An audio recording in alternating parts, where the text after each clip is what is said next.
اور کتنے باعظمت ہیں وہ عزادار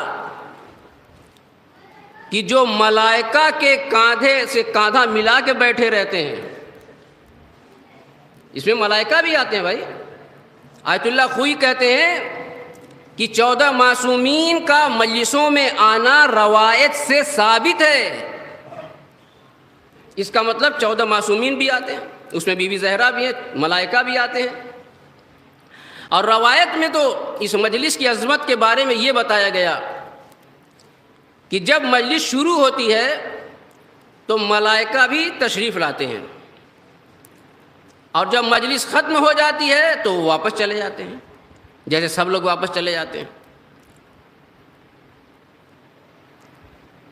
مجلس میں آتے ہیں ملائکہ, وہ جامع مسجد کے صحن میں نہیں بیٹھے رہتے کہ تبرکوا بٹی ہے تو چلا جائیے. وہ کسی ہوٹل میں نہیں بیٹھتے, وہ کہیں اور نہیں بیٹھتے, بلکہ وہ فرش اعلیٰ پہ آتے ہیں.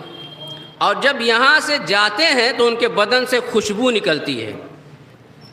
تو عرش کے فرشتے پوچھتے ہیں ملائکہ سے کہ جب تم گئے تھے تو یہ خوشبو نہیں آ رہی تھی, اور جب واپس آئے ہو تو اتنی عجیب و غریب خوشبو محسوس ہو رہی, ہم نے کبھی سونگھا ہی نہیں ہے.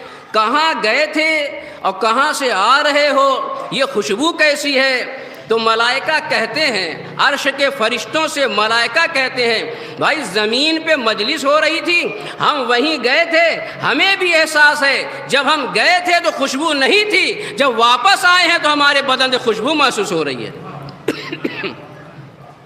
تو عرش کے فرشتے کہتے ہیں, عظمت مجلس سمجھیے, عظمت فرش ادا سمجھیے, جہاں جہاں بھی آواز جا رہی ہے ہر کان اس بات کو سنے کہ فرش اعلیٰ کی عظمت کیا ہے.